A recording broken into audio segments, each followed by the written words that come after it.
Good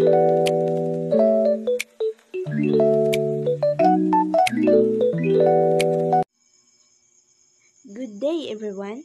Today I will be reporting about the coefficient of restitution, which is an important concept in physics, especially in understanding collision between objects.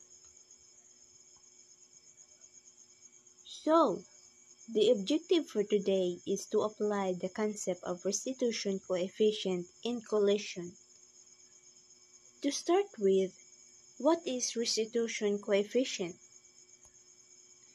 Coefficient restitution is defined as the ratio of the final velocity to the initial velocity between two objects after their collision. The restitution coefficient is denoted as E and is a unitless quantity, and its value ranges between 0 and 1.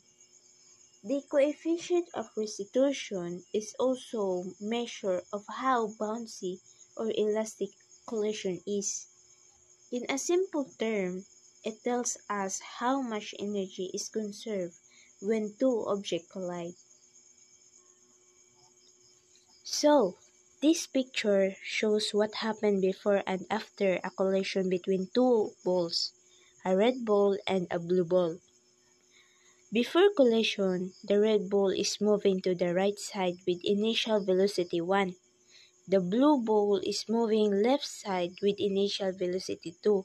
This means they are moving towards each other. They're about to collide.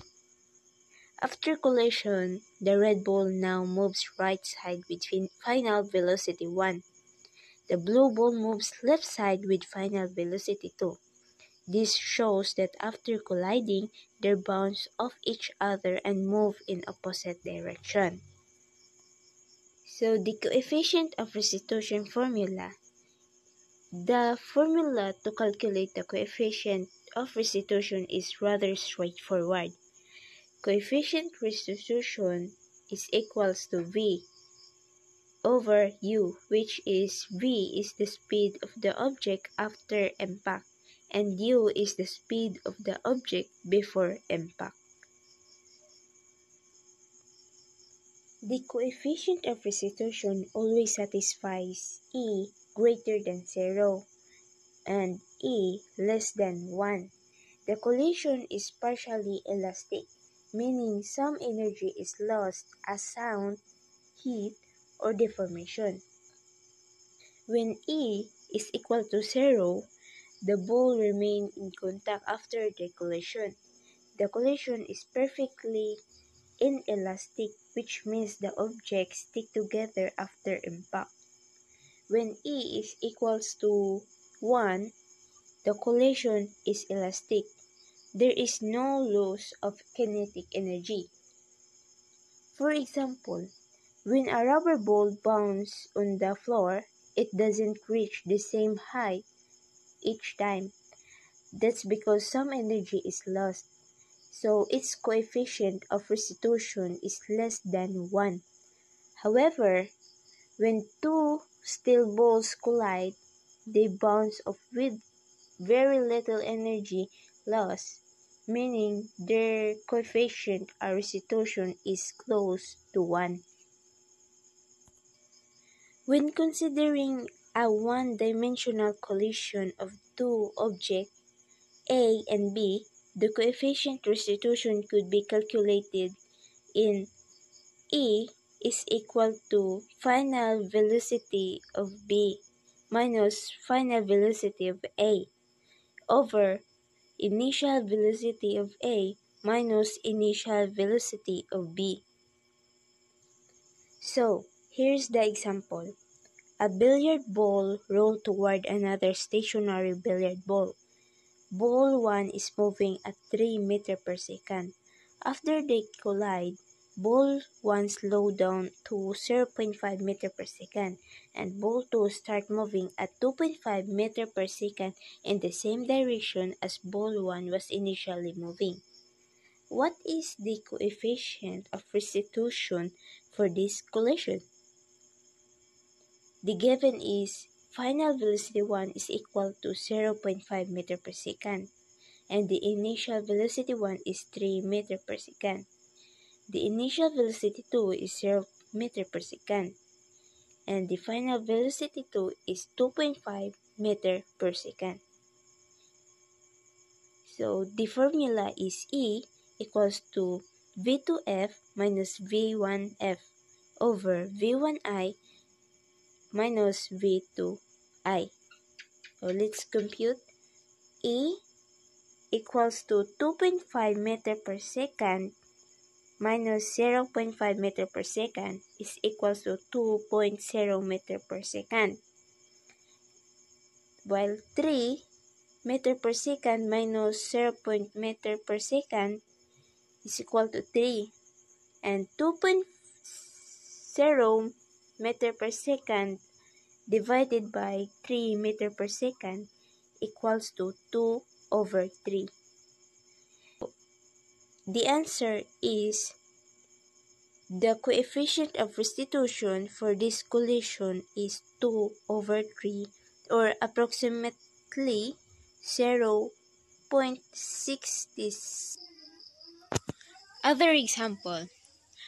A basketball of mass 2 kg moving with a velocity of 5 meter per second undergoes head and elastic collision with a particle of mass 3 kg moving with a velocity of -2.